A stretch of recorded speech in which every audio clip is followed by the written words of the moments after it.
Hassan Dudde, good morning. Morning. You're the Managing Director of the Somali Economic Forum. Thank you for joining the programs on RFI this morning. Thank you. On December 11th, Coca-Cola Company announced it was resuming operations in Mogadishu.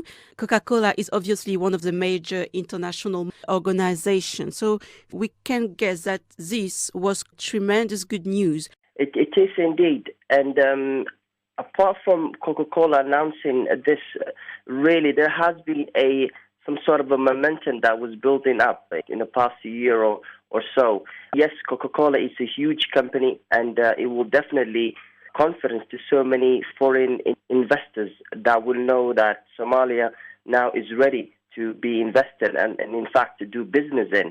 However, there have also been other good signs, and there have been many other foreign companies, and if I can mention very few of those, would be Turkish Airlines, SKA, we have Africa Oil, that have sort of doing business in Somalia for a while, really. So although this is a great news commercially, but there has been some sort of business going on in Somalia as well for a while. It is reported that the foreign direct investment in Somalia is on the rise. So I would like you to give us more details and tell us too if this increase is linked to the political normalization process in the country, or is it due to other external reasons? I would say this is partially to do with, of course, the political stability, the few changes that we have seen, and of course it has a lot to do with the new government, and we've also seen a tremendous effort from the international communities trying to really help stabilize Somalia. Could you give us some figures? 104 million foreign direct investment was a report published by the Africa Report just recently. And now there are other sources that suggest there is more foreign direct investment, especially when I say foreign, I don't necessarily mean a foreign company that's coming to invest or do business in Somalia, but we also have a rather small enterprises, rather small businesses established by the Somali diaspora in Western countries. We do know that business is important to Somalia's development, and we do know that the role played by the Somali diaspora can be quite important and significant. Absolutely.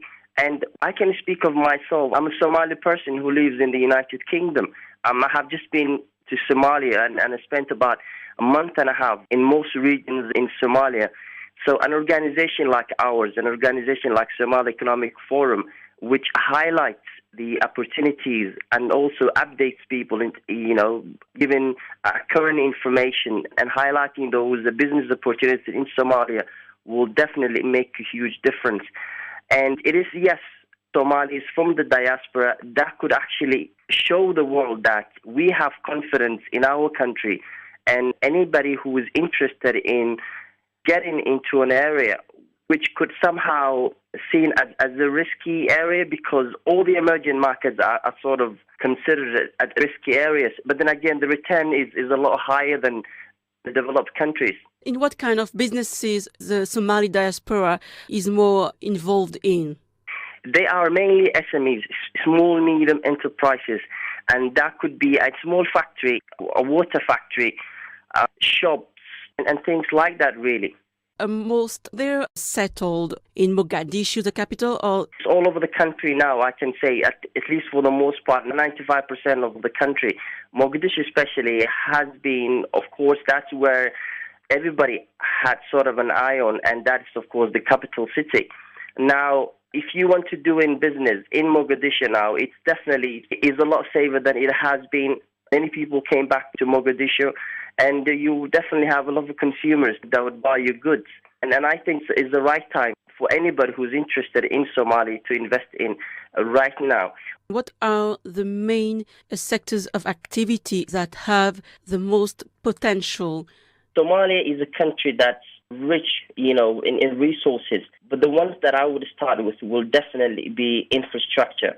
That will change a lot. It will create a suitable business environment for anybody to invest in and do business easily. Rule of laws, of course, we have to work on the fresh regulatory framework, if you like.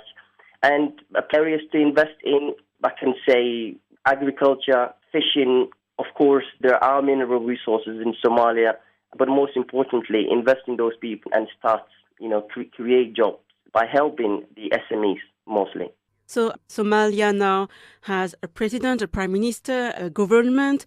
Most parts of the country are now under control of the governmental forces, especially the south of the country where the Shabab were before with the strategic port of Kismayu.